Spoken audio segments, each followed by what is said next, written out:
Hello दोस्तों, नमस्कार। हम लोग आचार्य रामचंद्र शुक्ल की सीरीज चला रहे हैं। आप सबको तो पता ही है। एक बार फिर से राधे राधे सभी को। और हम लोग इसकी आगे की श्रृंखला पढ़ें उससे पहले आपको जानकारी देना चाहते हैं कि अगर आप पिछली सारी वीडियो देखना चाहते हैं तो प्लेलिस्ट में जाके ज़रूर देखें, क्योंकि आचार्य रामचंद्र शुक्ल की किताब हमारे हर परीक्षा के लिए उपयोगी होती है। चाहे हम पीजीटी दें, चाहे वर्ग 1-2 दें, या फिर हम लोग जो है नेट और सेट का एग्ज़ाम दे। हिंदी वालों के लिए हिंदी साहित्य का इतिहास में आचार्य रामचंद्र शुक्ल का अपना ही महत्व है। तो चलिए देर न करते हुए हम लोग शुरू करते हैं। गोस्वामी तुलसीदास जी। यद्यपि स्वामी रामानंद जी की शिष्य परंपरा के द्वारा देश के बड़े भाग में राम भक्ति की पुष्टि निरंतर होती आ रही थी और भक्त लोग फुटकल पदों में राम की महिमा गाते आ रहे थे, पर हिंदी साहित्य के क्षेत्र में इस भक्ति का परमोज्ज्वल प्रकाश विक्रम की 17वीं शताब्दी के पूर्वार्ध। कैसे देवे, तुमने खाना खाया ना और तुरंत कॉफी बनने लगी। हाँ, प्रचलित पद्धतियों के बीच अपना चमत्कार दिखाया। सारांश यह कि राम भक्ति का वह परम विशद साहित्यिक संदर्भ इन्हीं भक्त शिरोमणि द्वारा संगठित हुआ, जिससे हिंदी काव्य की प्रौढ़ता के युग का आरंभ हुआ। शिव सिंह सरोज में गोस्वामी जी के एक शिष्य वेणी माधव दास कृत गोसाई चरित का उल्लेख है। इस ग्रंथ का कहीं पता न था, पर कुछ दिन हुए सहसा यह अयोध्या से निकल पड़ा। अयोध्या में एक अत्यंत निपुण दल है जो लुप्त पुस्तकों और रचनाओं को समय समय पर प्रकट करता है। कभी नंददास कृत तुलसी की वंदना का पद प्रकट होता है, जिसमें नंददास कहते हैं, श्रीमद तुलसीदास स्वगुरु भ्राता पद बंदे नंददास के हृदय नयन को खोले सोई। कभी तुलसीदास द्वारा, कभी सूरदास जी द्वारा तुलसीदास की स्तुति का यह पद प्रकाशित होता है। धन्य भाग्य मम संत शिरोमणि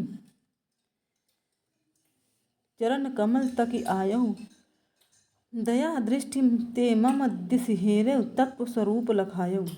कर्म उपासन ज्ञान जनित ब्रह्म संशय शूल नसाया। इस पद के अनुसार सूरदास का कर्म उपासना ज्ञान जनित भ्रम वल्लभाचार्य जी ने नहीं, तुलसीदास जी ने दूर किया था।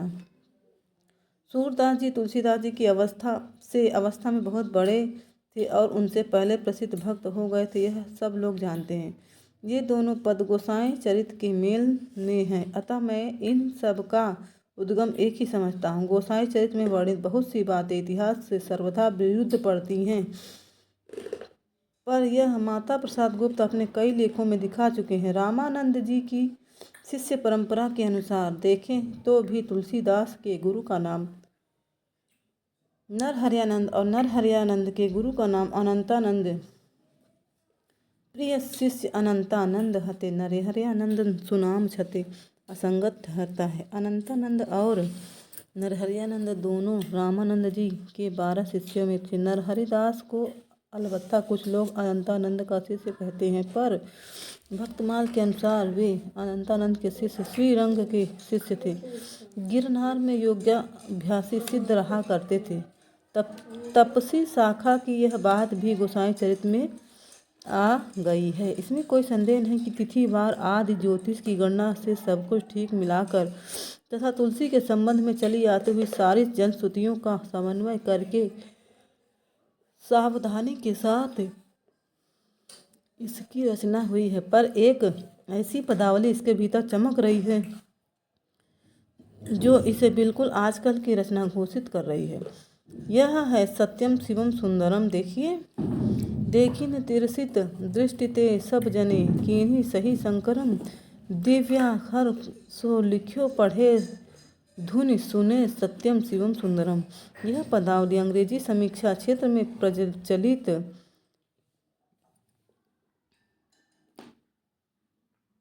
The true, the good and the beautiful का अनुवाद है, जिसका प्रचार पहल ब्रह्म समाज में, फिर बांग्ला और हिंदी साहित्य की आधुनिक समीक्षाओं में हुआ। यह हम अपने काव्य में रहस्यवाद के भीतर दिखा चुके हैं।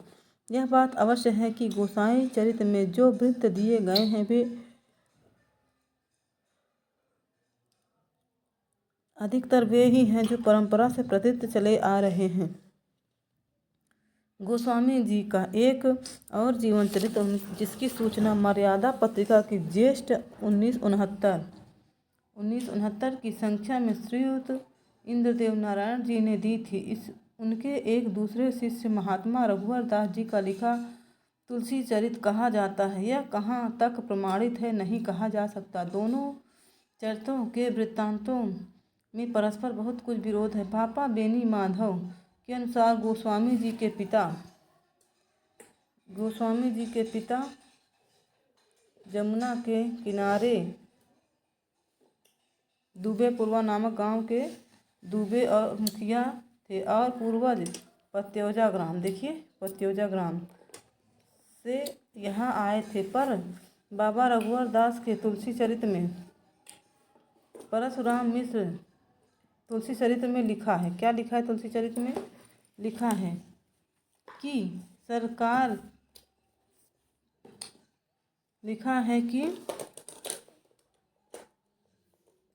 सरवार लिखा। सरवार में मझौली से 23 कोस पर कसिया ग्राम में गोस्वामी जी के प्रपितामह परशुराम मिश्र, जो गाना के मिश्र थे, रहते थे। वे तीर्थाटन करते करते चित्रकूट पहुँचे और उसी ओर राजापुर में बस गए। उनके पुत्र शंकर मिश्र हुए। शंकर मिश्र के रुद्रनाथ मिश्र और रुद्रनाथ मिश्र के मुरारी मिश्र हुए, जिनके पुत्र तुलाराम ही आगे चलकर भक्त चूड़ामणि गोस्वामी तुलसीदास हुए। दोनों चरित्रों में गोस्वामी जी का जन्म संवत 1554 दिया हुआ है। बाबा बेनी माधव दास की पुस्तक में तो श्रावण शुक्ला सप्तमी तिथि भी दी हुई है, पर इस संवत को ग्रहण करने से तुलसीदास जी की आयु 126 से 127 वर्ष आती है, जो पुनीत आचरण के महात्माओं के लिए असंभव तो नहीं कही जा सकती। शिव सिंह सरोज में लिखा है कि गोस्वामी जी संवत 1583 के लगभग उत्पन्न हुए थे। मिर्जापुर के प्रसिद्ध राम भक्त और रामायणी पंडित राम गुलाम द्विवेदी भक्तों की जनश्रुति के अनुसार इनका जन्म संवत 1589 मानते थे। इसी सबसे पिछले संवत को ही डॉक्टर ग्रियर्सन ने स्वीकार किया है। इनका सरयू पारी ब्राह्मण होना तो दोनों चरित्रों में पाया जाता है और सर्वमान्य है। तुलसी पाराशर गोत दुबे पतियौजा के यह वाक्य भी प्रसिद्ध चला आ रहा है और पंडित राम गुलाम ने भी इसका समर्थन किया है। उक्त प्रसिद्धि के अनुसार गोस्वामी जी के पिता का नाम आत्माराम दुबे और माता का नाम हुलसी था। माता के नाम के प्रमाण में रहीम का यह दोहा कहा जाता है, सुरती नरती नागती सब चाहत अस होय, गोद लिए हुलसी फिर तुलसी सो सुत होय। तुलसीदास जी ने कवितावली में कहा है कि माता पिता जग जाई तजो। अब ये देखिए कवितावली में स्वयं गोस्वामी जी ने कहा है, माता पिता जग जाय तजो विधि हूँ न लिख्यो कछु भाल भलाई। इसी प्रकार विनय पत्रिका में भी ये वाक्य हैं, जनक जननी तज्यो जन्म कर्म बिनु विधियो सृज्यो अवडेरे तथा तनुजन्यो कुटिल कीट ज्यो तज्यो मातु पिता हूँ। इन वचनों के अनुसार यह जनश्रुति चल पड़ी कि गोस्वामी जी अभुक्त मूल में उत्पन्न हुए थे, इससे उनके माता पिता ने उन्हें त्याग दिया था। उक्त जनश्रुति के अनुसार गोसाई चरित्र में लिखा है कि गोस्वामी जी जब उत्पन्न हुए तब 5 वर्ष के बालक समान थे और उन्हें पूरे दांत भी थे। वे रोए नहीं, केवल राम शब्द उनके मुंह से सुनाई पड़ा। बालक को राक्षस समझ पिता ने उसकी उपेक्षा की, पर माता ने उसकी रक्षा के लिए उद्विग्न होकर उसे अपनी एक दासी मुनिया को पालने पोसने को दिया और वह उसे लेकर अपने ससुराल चले गए। 5 वर्ष पीछे जब मुनिया भी मर गई तब राजापुर में बालक के पिता के पास संवाद भेजा गया, पर उन्होंने बालक को लेना स्वीकार नहीं किया। किसी प्रकार बालक का निर्वाह कुछ दिन हुआ। अंत में बाबा नरहरिदास ने उसे अपने पास रख लिया और कुछ शिक्षा दीक्षा दी। इन्हीं गुरु से गोस्वामी जी की राम कथा सुना करते थे। इन्हीं अपने गुरु नरहरिदास के साथ गोस्वामी जी काशी में आकर पंचगंगा घाट पर स्वामी रामानंद जी के स्थान पर रहने लगे। वहाँ पर एक परम विद्वान महात्मा शेष सनातन जी, अब देखिए इनके गुरु का नाम आ रहा, गुरुओं की सारी हो रही है बात, शेष सनातन जी रहते थे, जिन्होंने तुलसीदास को वेद वेदांग दर्शन इतिहास पुराण आदि में प्रवीण कर दिया। 15 वर्ष तक अध्ययन करके गोस्वामी जी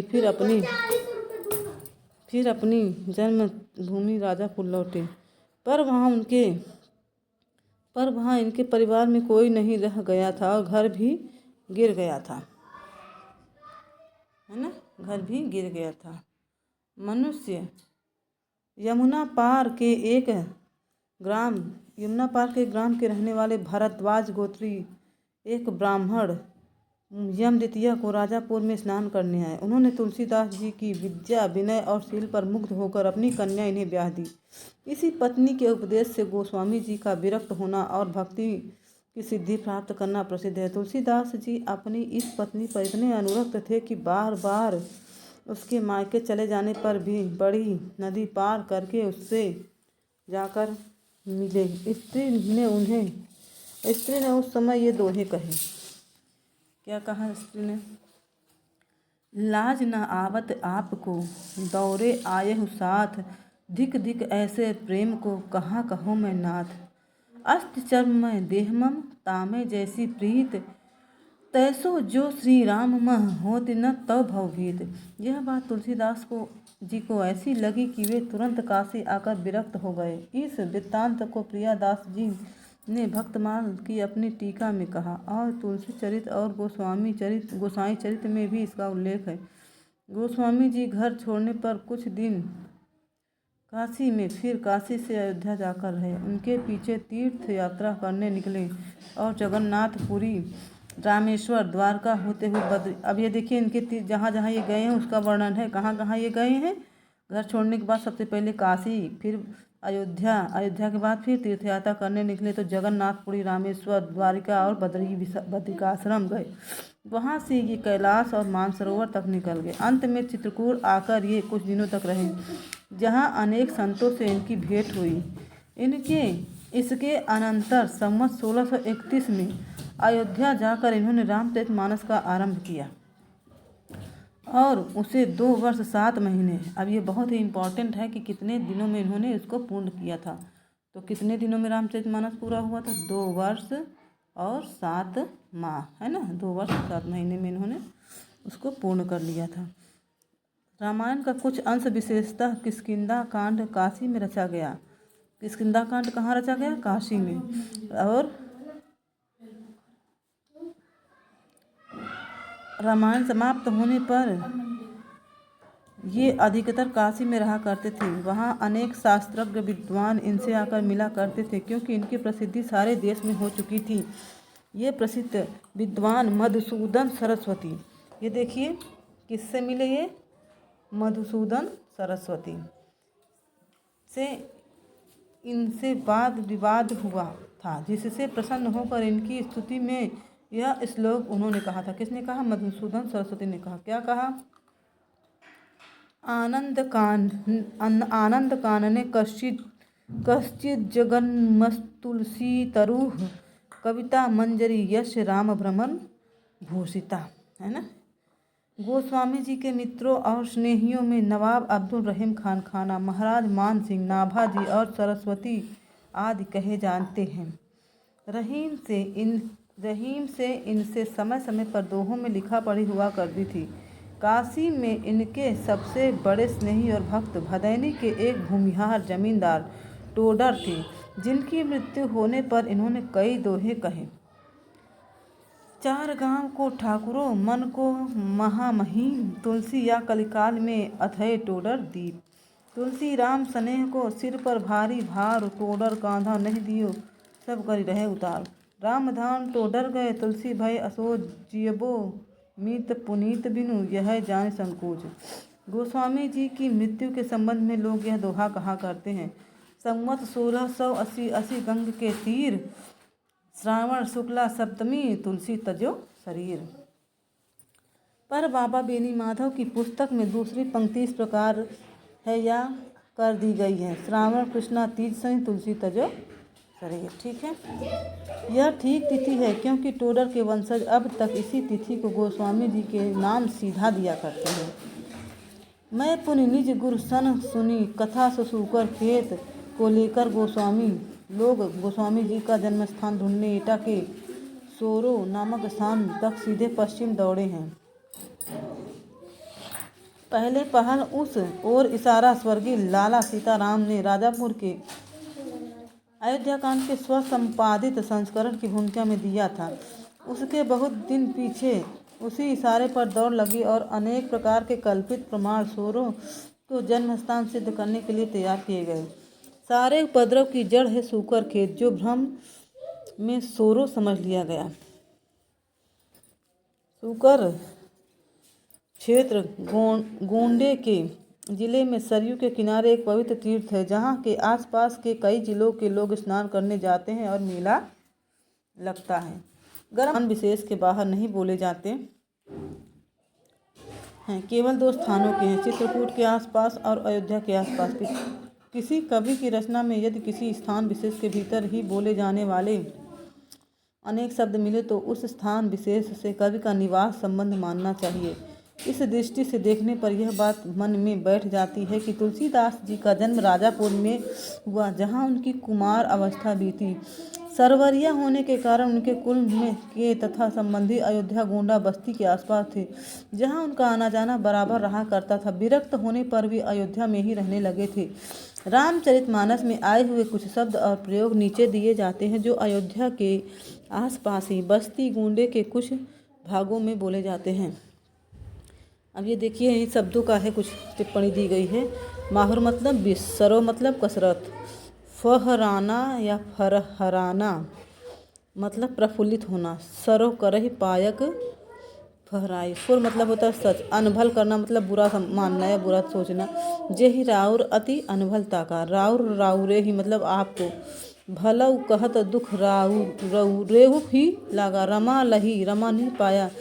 प्रथम पुरुष स्त्री वचन उ, स्त्री बहुवचन उ, धर जन्म ते पाए न ते परितोष उमा रमा लही। कुटी मतलब होता है दिल लगी, उपहार। इसी प्रकार ये शब्द चित्रकूट के आसपास तथा बघेलखंड में ही, जहाँ की भाषा पूर्वी हिंदी या अवधी ही है, बोले जाते हैं। कुराय वे गड्ढे जो करेल पोली जमीन में बरसात के कारण जगह जगह पड़ जाते हैं।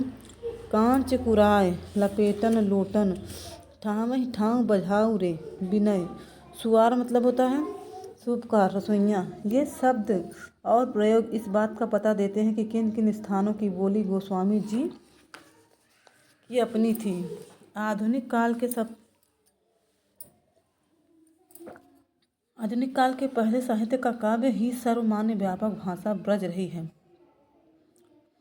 यह तो निश्चित है। भाषा काव्य के परिचय के लिए प्रायः सारे उत्तर भारत के लोग बराबर इसका अध्ययन करते थे और अभ्यास द्वारा सुंदर रचना भी करते थे। ब्रज भाषा में रीति ग्रंथ लिखने वाले चिंतामणि, अब देखिए कुछ लोगों का नाम लिया गया है, चिंतामणि, भूषण, मतीराम और दास इत्यादि, है ना। अधिकतर कवि अवध के थे और ब्रज भाषा के सर्वमान्य कवि माने जाते हैं। दास जी ने तो स्पष्ट व्यवस्था ही दी है कि ब्रज भाषा हेतु ब्रजवास ही न अनुमानो, पर पूर्वी हिंदी या अवधि के संबंध में यह बात नहीं है। अवधी भाषा में रचना करने वाले जितने कवि हुए हैं सब अवध या पूरब के थे। किसी पछाही कवि ने कभी पूर्वी हिंदी या अवधि पर ऐसा अधिकार प्राप्त नहीं किया कि उसमें रचना कर सके जो बराबर सोरो की पछाही बोली ब्रज बोलता आया हो। वह जानकी मंगल और पार्वती मंगल के ठेठ अवधि लिखेगा। मानस ऐसे महाकाव्य की रचना अवधि में करेगा और व्याकरण के ऐसे देशबद्ध प्रयोग करेगा जैसे ऊपर दिखाए गए हैं। भाषा के विचार में व्याकरण के रूपों का मुख्यतः विचार होता है।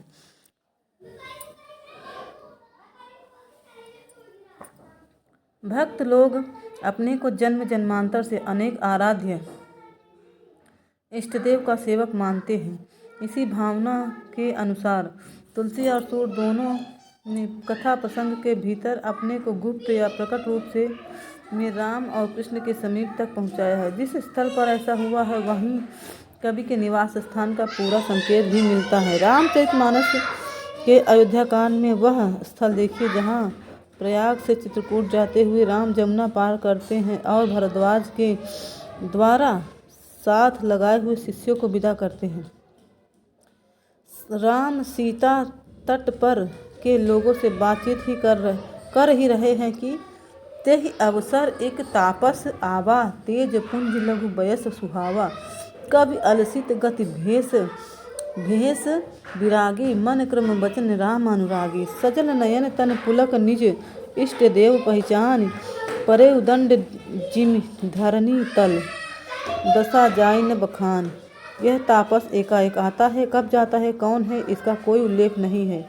बात यह है कि इस ढंग से कवि ने अपने को ही तापस रूप में राम के पास पहुंचाया है, और ठीक उसी प्रदेश में जहाँ के ये निवासी थे, अर्थात राजापुर के पास। सूरदास ने भी दीक्षा लेने के उपरांत सूरदास जी गोवर्धन पर श्रीनाथ जी के मंदिर में कीर्तन किया करते थे। अपने सूरदास के 10वें स्कंद के आरंभ में सूरदास ने श्री कृष्ण के दर्शन के लिए अपने ढाढ़ी के रूप में नंद के द्वार पर अपने को श्री कृष्ण के दर्शन के लिए अपने ढाढ़ी के रूप में नंद के द्वार पर पहुंचाया है। नंद जो मेरे मन आनंद भयो, हौ गोवर्धन ते आयो तुम्हारे पुत्र भयो, मैं सुन के अति आतुर उठी धायो, है ना। फिर क्या, जब तुम मदन मोहन कर टेरो, यह सुन के घर जाऊं, हाँ तो तेरे घर को ढाढ़ी सूरदास मेरो नाऊं। सबका सारांश यह है कि तुलसीदास का जन्म स्थान राजापुर जो प्रसिद्ध चला आता है वही ठीक है। तो आचार्य रामचंद्र शुक्ल तुलसीदास जी का जन्म राजापुर में मानते हैं। एक बात की ओर ध्यान जाता है, तुलसीदास जी रामानंद संप्रदाय की बैरागी परंपरा में नहीं जान पड़ते। उक्त संप्रदाय के अंतर्गत जितनी शिष्य परंपराएं मानी जाती हैं उनमें तुलसीदास का नाम कहीं नहीं है। रामानंद परंपरा में सम्मिलित करने के लिए उन्हें नरहरिदास का शिष्य बताकर जो परंपरा मिलाई गई है यह कल्पित प्रतीत होती है। वे रामोपासक वैष्णव अवश्य थे, पर स्मार्त वैष्णव थे। कैसे वैष्णव थे? स्मार्त, है ना। आचार्य शुक्ल गोस्वामी तुलसीदास जी को स्मार्त वैष्णव मानते हैं। गोस्वामी के प्रादुर्भाव को हिंदी काव्य क्षेत्र में एक चमत्कार समझना चाहिए। हिंदी काव्य की शक्ति का पूर्ण प्रसार इनकी रचनाओं में ही पहले पहल दिखाई पड़ा। वीरगाथा काल के कवि अपने संकुचित क्षेत्र में काव्य भाषा के पुराने रूप को लेकर एक विशेष शैली की परंपरा निभाते आ रहे थे। चलती भाषा का संस्कार और समुन्नति उनके द्वारा नहीं हुई। भक्ति काल में आकर भाषा के चलते रूप को समाश्रय मिलने लगा। कबीरदास ने चलती बोली में अपनी वाणी कही, पर वह बोली बेठिकाने की थी। उसका कोई नियत रूप न था। सौरसेनी अपभ्रंश या नागर अपभ्रंश का जो सामान्य रूप साहित्य के लिए स्वीकृत था उससे कबीर का लगाव न था। उन्होंने नाथपंथियों की सधुक्कड़ी भाषा का व्यवहार किया, जिसमें खड़ी बोली के बीच राजस्थानी और पंजाबी का मेल था। तो देखिए कबीरदास जी ने कौन सी बोली का प्रयोग किया? खड़ी बोली के बीच राजस्थानी पंजाबी का मेल, है ना।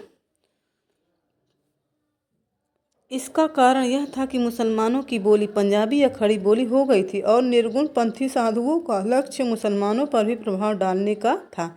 अतः उनकी भाषा में अरबी और फारसी के शब्दों का भी मनमाना प्रयोग मिलता है। उनका कोई साहित्यिक लक्ष्य न था और वे पढ़े लिखे लोगों से दूर अपना उपदेश सुनाया करते थे।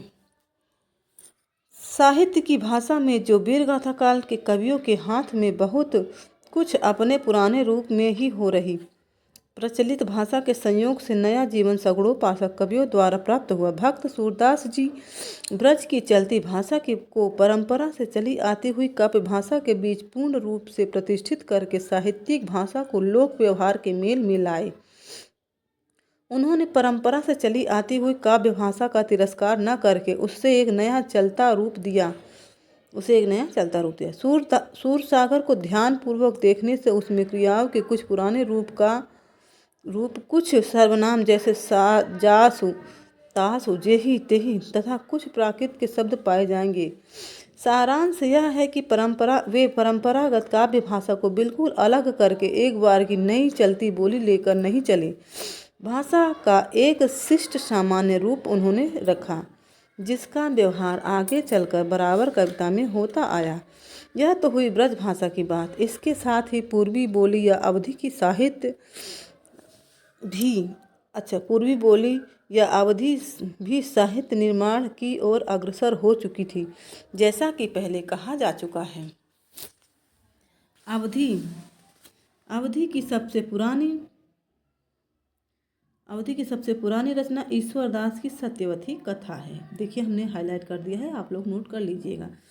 आगे चलकर प्रेम मार्ग की शाखा के मुसलमान कवियों ने अपनी कहानियों के लिए अवधी भाषा ही चुनी। इस प्रकार गोस्वामी तुलसीदास जी ने अपने समय में काव्य भाषा के दो रूप प्रचलित पाए, एक ब्रज और दूसरी अवधि, है ना, एक ब्रज और दूसरी अवधि। दोनों में उन्होंने समान अधिकार के साथ रचनाएं की। भाषा पद्य के स्वरूप को लेते हैं तो गोस्वामी जी के सामने की कई शैलियाँ प्रचलित थी, जिनमें से मुख्य है वीर गाथा काल की छप्पय पद्धति। अब देखिए, उस समय की पद्धति बता रहे हैं, शैलियाँ, है ना, तो आप लोग चाहे तो इसको नोट कर सकते हैं। वीर गाथा काल की छप्पय पद्धति, विद्यापति और सूरदास की गीत पद्धति, गंग आदि भाटों की कवित्व सवैया पद्धति, कबीरदास की नीति संबंधी वाणी की दोहा पद्धति जो अपभ्रंश से चली आती थी, ईश्वरदास को दोहे चौपाई वाली प्रबंध पद्धति। इस प्रकार काव्य भाषा के दो रूप और रचना की 5 मुख्य शैलियाँ साहित्य क्षेत्र में गोस्वामी जी को मिली। कौन कौन सी? काव्य भाषा के 2 रूप और रचना की 5 मुख्य शैलियाँ साहित्य क्षेत्र में गोस्वामी जी को मिली। तुलसीदास जी के रचना विधान की सबसे बड़ी विशेषता यह है कि वे अपनी सर्वतोन्मुखी प्रतिभा के बल से सबके सौंदर्य की पराकाष्ठा अपनी दिव्य वाणी में दिखाकर साहित्य क्षेत्र में प्रथम पद के अधिकारी हुए। हिंदी कविता के प्रेमी मात्र जानते हैं कि उनका ब्रज और अवधि दोनों भाषाओं पर समान अधिकार था। ब्रज भाषा का जो माधुर्य हम सूरसागर में पाते हैं, वही माधुर्य और भी संस्कृत रूप में हम गीतावली और कृष्ण गीतावली में पाते हैं। ठेठ अवधि का जो मिठास हमें जायसी की पद्मावत में मिलती है, वही जानकी मंगल, पार्वती मंगल, बरवे रामायण और रामलला नहचू में हम पाते हैं।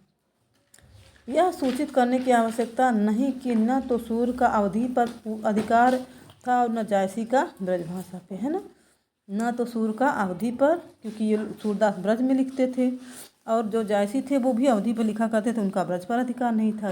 इसी का वर्णन यहाँ पे कर रहे हैं, जबकि आज गोस्वामी जी का दोनों भाषाओं पर समान अधिकार था। प्रचलित रचना शैलियों पर उनका इसी प्रकार का पूर्ण अधिकार हम पाते हैं। वीर गाथा काल की छप्पय पद्धति पर इनकी रचना थोड़ी है, पर इनकी निपुणता पूर्ण रूप से प्रदर्शित करती है। जैसे कतहु बिटहु भूतर उपारि परसेन बरखत, कतहु बाज सो बाज मर्द गजराज करखत, चरण चोट चटकन चकोट अति उर सिर बज्जत, बिकट कटक बिदरत वीर वारिद जिमिर गज्जत, लंगूर लपेटक पटक भट्ट जयति राम जय उच्चरत, तुलसीस पवन नंदन अटल युद्ध क्रुद्ध कौतुक करत, दिंगत उर्वि अति गुर्वि सर्व पव्य समुद्र सर, ब्याल बधिर ते काल विकल दिगपाल चराचर, दिग्गयंद लर खरत परत दसकंठ मुख भर, सुर विमान ही भानु संघटित होत परस्पर, चौके बिरंच शंकर सहित कोल कमठ अहि कल मल्यो, ब्रह्मांड खंड कियो चंड धुनि, जब ही राम शिव धनु दल्यो। हाँ, विद्यापति और सूरदास की गीत पद्धति पर इन्होंने बहुत विस्तृत और बड़ी सुंदर रचना की है। सूरदास जी की रचना में संस्कृत की कोमल कांत पदावली और अनुप्रासों की वह विचित्र योजना नहीं है जो गोस्वामी जी की रचना में है। दोनों भक्त शिरोमणियों की रचना में यह भेद ध्यान देने योग्य है और इस पर ध्यान अवश्य जाता है। गोस्वामी जी की रचना अधिक संस्कृत गर्भित है, पर इसका यह अभिप्राय नहीं है कि इनके पदों में शुद्ध देश भाषा का माधुर्य नहीं। इन्होंने दोनों प्रकार की मधुरता का बहुत ही अनूठा मिश्रण किया है। विनय पत्रिका के प्रारंभिक स्रोतों में जो संस्कृत पदविन्यास है उसमें गीत गोविंद के पदविन्यास के कहीं कर्कश देखने योग्य हैं से कहीं अच्छा। हृदय के त्रिविध भावों की व्यंजना गीतावली के मधुर पदों में देखने में आता है। कौशल्या के सामने भरत अपनी आत्मग्लानि की व्यंजना किन शब्दों में करते हैं देखिए। जौ हो मातु मते मह हुए हूँ तो जननी जग में या मुख की कहाँ काली मात हुए हूँ। क्यों हो आज होत सुचि सपतनि कौन मानी है सांची महिमा मृगी कौन सुकृति की खल बच बिसी सन बाँची। इसी प्रकार चित्रकूट में राम के सम्मुख जाते हुए भरत की दशा का भी सुंदर चित्रण है। बिलोके दूर ते दो वीर मन अगहुण तन पुलक शिथिल भयो नयन नलिन भरे नीर गढ़त गोड़ मनो संकुच पंक मह कढ़त प्रेम बल धीर। गीतावली की रचना गोस्वामी जी ने सूरदास जी के अनुकरण पर की है। अच्छा, अब देखिए गीतावली की रचना गोस्वामी जी ने किसके अनुकरण मतलब होता है उनकी देखा देखी है ना, उनका एक तरह से नकल किया है। किसकी नकल की है तो सूरदास जी का। गीतावली की रचना गोस्वामी जी ने सूरदास के अनुकरण पर की है। बाल लीला के कई पद ज्यों के त्यों सूरसागर में भी मिलते हैं, केवल राम श्याम का अंतर है। लंका कांड तक तो कथा के अनेक रूपता के अनुसार मार्मिक स्थलों का जो चुनाव हुआ वह तुलसी के सर्वथा अनुरूप है, पर उत्तरकांड में जाकर सूर पद्धति के अतिशय अनुकरण के कारण उनका गंभीर व्यक्तित्व तिरोहित सा हो गया है। जिस रूप में राम को उन्होंने सर्वत्र लिया उसका भी ध्यान उन्हें नहीं रह गया। सूरदास में जिस प्रकार गोपियों के साथ श्री कृष्ण हिंडोला झूलते हैं, होली खेलते हैं, वही करते राम भी दिखाए गए हैं। इतना अवश्य है कि सीता के सखियों और पूर्व नारियों का राम की ओर पूज्य भाव ही प्रकट होता है। राम की नक्शिक शोभा का अलंकृत वर्णन भी सूर की शैली पर बहुत से पदों में लगातार चला गया है। सरयू तट के इस आनंदोत्सव को आगे चलकर रसिक लोग क्या रूप देंगे इसका ख्याल गोस्वामी जी को न रह गया। अब देखिए, गंग आदि भाटों की कवित्व सवया पद्धति पर भी इसी प्रकार रामचरित गोस्वामी जी कह गए हैं, जिसमें नाना रसों का सन्निवेश अत्यंत विशद रूप में और अत्यंत पुष्ट और स्वच्छ भाषा में मिलता है। नाना रसमयी राम कथा तुलसीदास जी ने अनेक प्रकार की रचनाओं में कही है। कवितावली में रसानुकूल शब्द योजना बड़ी सुंदर है, जो तुलसीदास जी ऐसी कोमल भाषा का व्यवहार करते हैं। राम को रूप निहारत जानती कंकन के नग की परछाही याते सबै सुध भूल गई कर टेकी रही पल टारत नहीं। गोरो गुरूर गुमान भरो यह कौशिक छोटो सो ढोटो है काको जल को गए लखन है लरिका परिखो पिए छाह घरीक हुए ठाढ़ो पोछ पसेऊ बयारी करो और पाए पखारी हो भूभुर ठाड़े। वे ही वीर और भयानक के प्रसंग में ऐसी शब्दावली का व्यवहार करते हैं। प्रबल प्रचंड बरिबंड बाहुदंड वीर धाय जात दान हनुमान लियो घेर के महाबल पुंज कुंजरार क्यों गरज भट तहाँ जहाँ तहाँ पटके लंगूर फेरी फेरी के मारे लात तोरे गात जाके भागे जात हाहा खात कहे तुलसीस राख राम की सौ टेरी के ठहर ठहर परे कहरी कहरी उठे हरि हरि हर सिद्ध हंसे हेर के बालती विशाल विकराल ज्वाल लाल मानो लंक लीलबे को काल रसना पसारे हैं केंदो व्योम बीतिका भरे हैं भोरे धूम के तो वीर रस वीर तरवार से उघारी है। अब आते हैं घ में। नीति के उपदेश की भांति पद्धति पर बहुत से दोहे रामचरितमानस और दोहावली में मिलेंगे, जिनमें बड़ी मार्मिकता से और कहीं कहीं बड़े रचना कौशल से व्यवहार की बातें कही गई हैं और भक्ति प्रेम की मर्यादा दिखाई गई है। रीझ अपनी बूझ पर खींच विचार विहीन ते उपदेश न मानही मोह महोदधि मीन। लोगन भलो मनाओ जो भलो होन की आस करत गगन की गेणुआ 66 तुलसीदास को तो ही लाग गहि राम प्रिय कि तुम राम प्रिय हो ही, दुई मह रुचे जो सुगम सोई, कीबे तुलसी तोहि। अब आते हैं अंगा वाली लाइन का। जिस प्रकार चौपाई दोहे के क्रम से जायसी ने अपनी पद्मावत का नाम का पद्मा प्रबंध काव्य लिखा, उसी क्रम पर गोस्वामी जी ने अपनी परम प्रसिद्ध काव्य रामचरितमानस, जो लोगों के हृदय का हार बनता चला आता है, रचा है। भाषा वही अवधि है, केवल पद विन्यास का भेद है। गोस्वामी जी शास्त्र पारंगत विद्वान थे, अतः उनकी शब्द योजना साहित्यिक और संस्कृत गर्भित है। जायसी में केवल ठेठ अवधि का माधुर्य है, पर गोस्वामी जी की रचना में संस्कृत की कोमल पदावली का भी बहुत ही मनोहर मिश्रण है। नीचे दी हुई कुछ चौपाइयों में दोनों की भाषा का भेद स्पष्ट देखा जा सकता है। जब हूँ तो कहिगा पंख संदेशी, सुनियो कि आवा है परदेसी। तब हूँ तो तुम बिन रहे न जीव, चातक भयऊ कहत पियू पियू।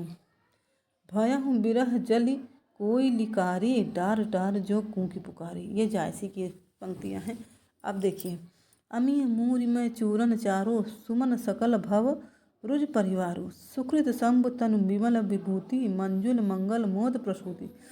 जन मन मंजु मुकुर मल हरनी, किए तिलक गुण गण बस करनी। ये तुलसी जी की पंक्तियाँ हैं।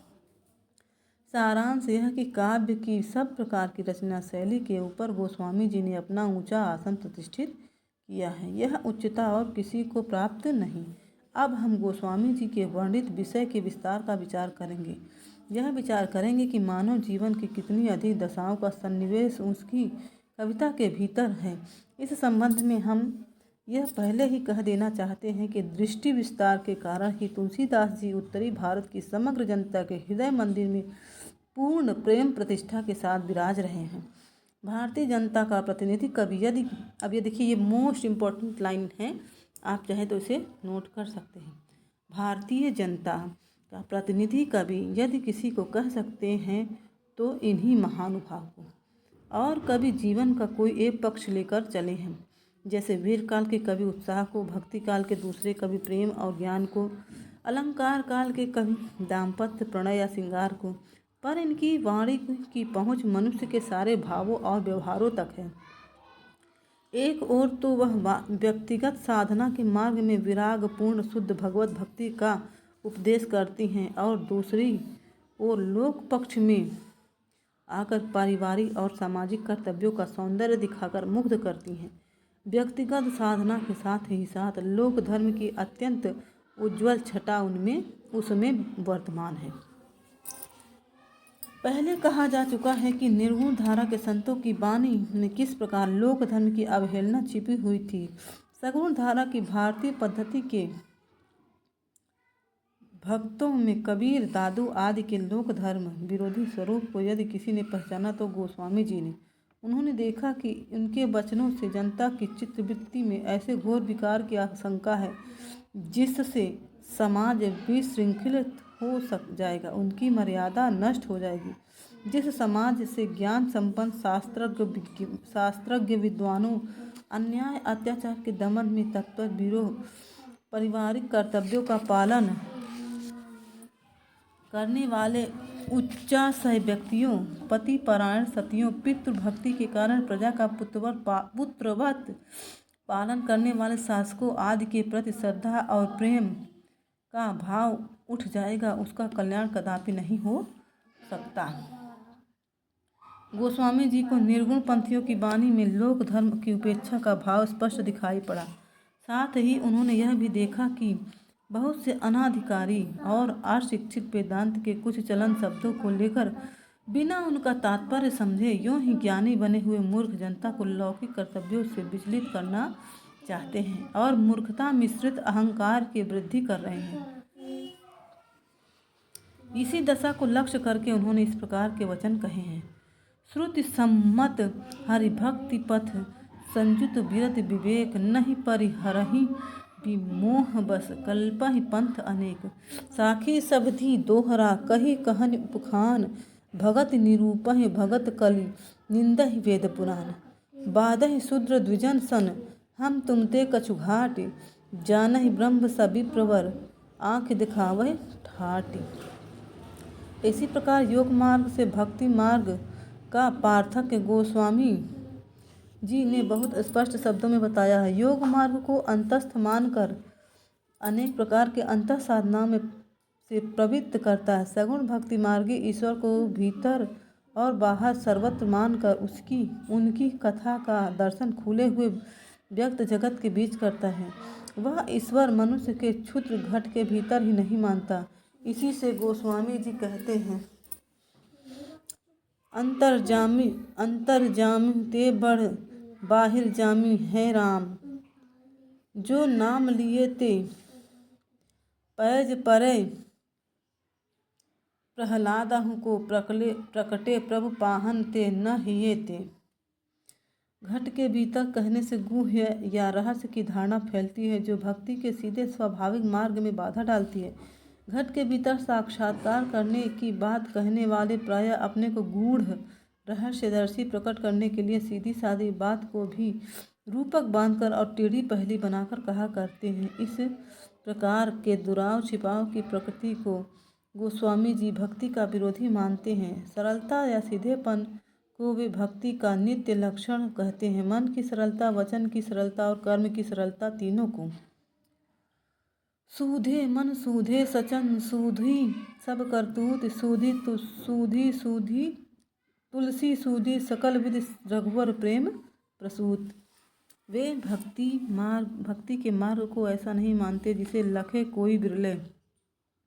वे उसे ऐसा सीधा साधा स्वाभाविक मार्ग बताते हैं जो सबके सामने दिखाई पड़ता है। वह संसार में सबके लिए ऐसा ही सुलभ है जैसे अन्न और जल।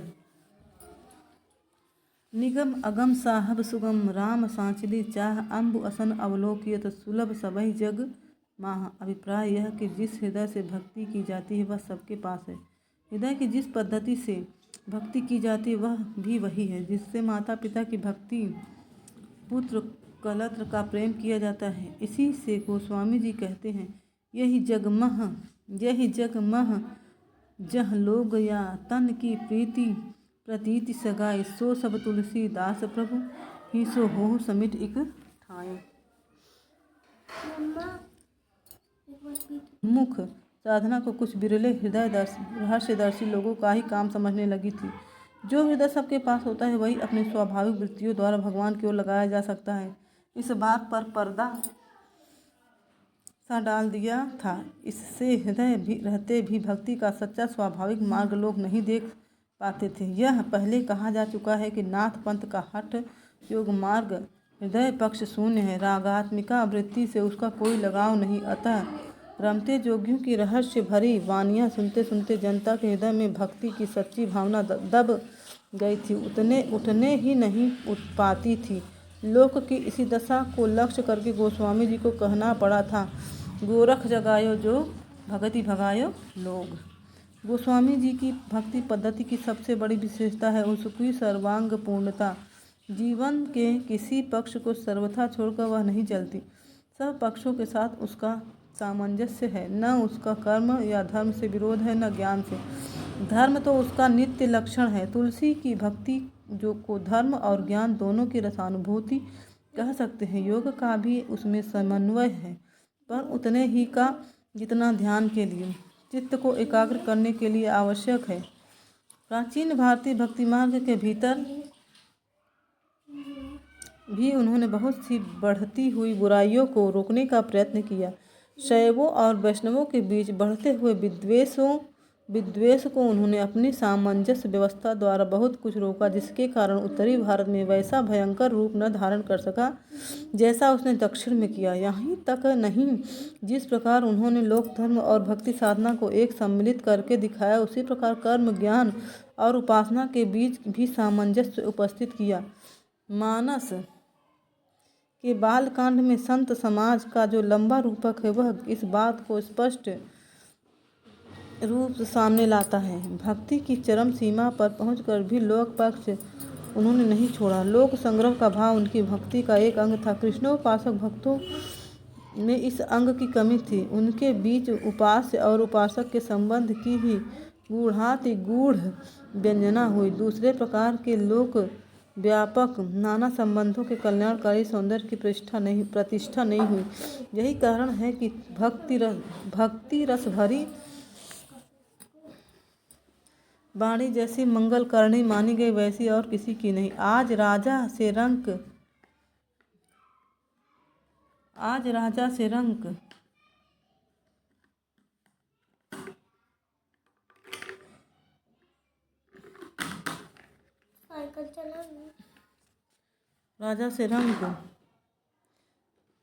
तक के घर में गोस्वामी का रामचरितमानस विराज रहा है और प्रत्येक प्रसंग पर इनकी चौपाइयाँ कही जाती हैं। अपनी सगुणोपासना का निरूपण गोस्वामी जी ने कई ढंग से किया। रामचरितमानस में नाम और रूप दोनों को ईश्वर की उपाधि कहकर वे उन्हें उसकी अभिव्यक्ति मानते हैं। नाम रूप दुई ईश उपाधि अकथ अनादि सुसा मुझी साधी। नाम रूप गति अकथ कहानी समुझत सुकथ न परत बखानी। अगुण सगुण बिच नाम सुखानी उभय प्रबोधक चतुर दुभाखी। चलिए अब इसके आगे का हम लोग नेक्स्ट वीडियो में पढ़ेंगे। तब तक के लिए राधे राधे दोस्तों। और हाँ, आप लोग हमें ज़रूर बताइए कि गोस्वामी तुलसीदास का जन्म स्थान आचार्य शुक्ल ने कहाँ माना है। प्लीज़ आप कमेंट में हमें ये ज़रूर बताइएगा। राधे राधे दोस्तों।